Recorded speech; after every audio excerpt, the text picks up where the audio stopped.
عبید بن عمیر رحمۃ اللہ علیہ اور ایک لڑکی کا واقعہ۔ ایک عورت تھی، اس کو اپنے حسن پر بڑا ناز تھا۔ پورے علاقے میں اس کے حسن کا چرچا تھا۔ عورتیں اس کا حسن دیکھنے کے لیے آتی تھیں۔ ایک مرتبہ نہانے کے بعد کپڑے بدل کر اپنے بال سنوار رہی تھی۔ آئینے کے سامنے کھڑی تھی اور اپنے آپ پر بہت فرفیتہ تھی کہ میں بہت حور پری ہوں۔ خاوند کو جب دیکھا تو اس نے بڑے ناز و نخرے سے بات کی کہ کوئی مرد ایسا ہے جو مجھے دیکھے اور میری تمنا نہ کرے؟ تو خاوند نے کہا ایک شخص ہے۔ پوچھا کون ہے؟ عبید بن عمیر رحمۃ اللہ علیہ۔ یہ مسجد نبوی میں مدرس اور خطیب تھے۔ تو میاں بیوی کا تعلق عجیب سا ہوتا ہے۔ آگے سے کہنے لگی تو دے مجھے اجازت، تجھے دکھاتی ہوں وہ پھسلتا کیسے ہے۔ اس نے کہا ٹھیک ہے میں اجازت دیتا ہوں۔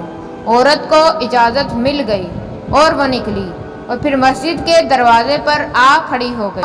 اب جب مولانا عبید بن عمیر رحمۃ اللہ علیہ مسجد نبوی صلی اللہ علیہ وآلہ وسلم سے باہر نکلے تو عورت نے پہلے اسے طریقے سے بات کہی جیسے کوئی مسئلہ پوچھنے کے لیے کھڑی ہو، تو مولانا کھڑے ہو گئے۔ اس دوران اس نے اپنے چہرے سے نقاب کو ہٹا دیا۔ اس کا خیال یہ تھا کہ جب وہ میرے حسن و جمال کو دیکھیں گے تو فرفیتہ ہو جائیں گے۔ جیسے ہی اس نے ایسا کیا انہوں نے نظر ہٹا لی۔ وہ کہنے لگی آپ مجھے جانتے ہیں؟ فرمانے لگے نہیں، میں تمہیں نہیں جانتا۔ کہنے لگی میں آپ کے پاس آپ کی خواہش پوری کرنے آئی ہوں۔ عبید بن عمیر رحمۃ اللہ علیہ نے فرمایا میں تم سے کچھ پوچھتا ہوں، اگر تم نے ہاں میں جواب دیا تو پھر میں تمہارے اس معاملے کی طرف توجہ کروں گا۔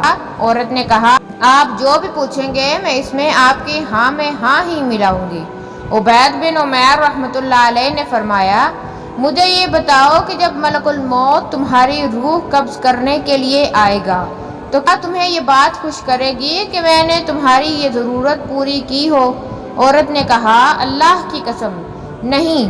عبید بن عمیر رحمۃ اللہ علیہ نے فرمایا درست کہا، اور پوچھا جب تمہیں قبر میں داخل کر دیا جائے گا اور پھر تمہیں سوال و جواب کے لیے بٹھایا جائے گا تو کیا تمہیں یہ بات خوش کرے گی کہ میں نے یہ تمہاری ضرورت پوری کی ہو؟ عورت نے کہا اللہ کی قسم نہیں۔ عبید بن عمیر رحمۃ اللہ علیہ نے فرمایا درست کہا، اور پھر پوچھا جب لوگوں کو ان کے اعمال نامے دیے جائیں گے اور تم جانتی نہیں ہوگی کہ تمہارا نامہ اعمال دائیں ہاتھ میں دیا جائے گا یا بائیں ہاتھ میں، تو کیا تمہیں یہ بات خوش کرے گی کہ میں نے تمہاری یہ ضرورت پوری کی ہو؟ عورت نے کہا اللہ کی قسم نہیں۔ عبید بن عمیر رحمۃ اللہ علیہ نے فرمایا درست کہا، اور پوچھا جب تم پل صراط سے گزرنے لگو گی تم نہ جانتی ہوگی کہ تم لڑکھڑاؤ گی یا ثابت قدمی سے گزر جاؤ گی، تو کیا تمہیں یہ بات خوش کرے گی کہ میں نے تمہاری یہ ضرورت پوری کی ہو؟ عورت نے کہا اللہ کی قسم نہیں۔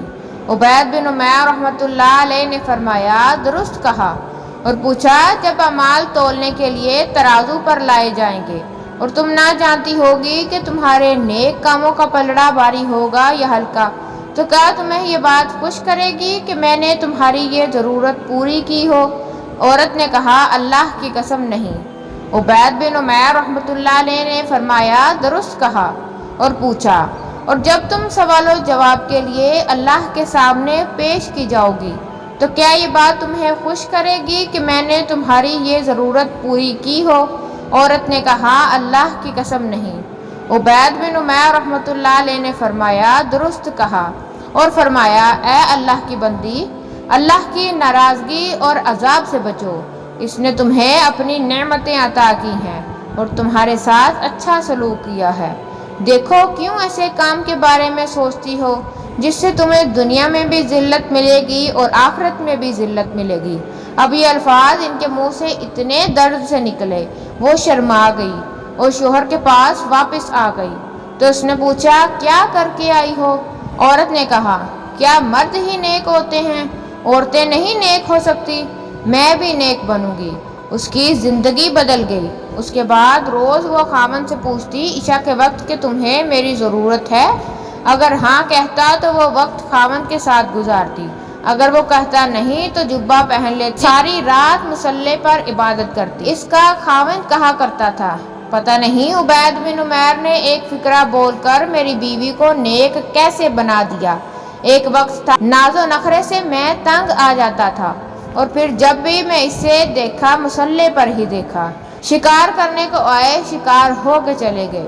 یہ تو کیفیتیں ان کی اس لیے تھی کہ پروردگار عالم نے ان کے دلوں میں ایک اثر ڈالا ہوا تھا، ایمان کامل ان کے دلوں میں تھا۔ اور یہ نہیں کہ صرف بڑے لوگوں کو یہ حال تھا، بچوں کا بھی یہی حال تھا۔ یہ واقعہ علامہ ابن جوزی رحمۃ اللہ علیہ نے نحو الحوی میں نقل کیا ہے۔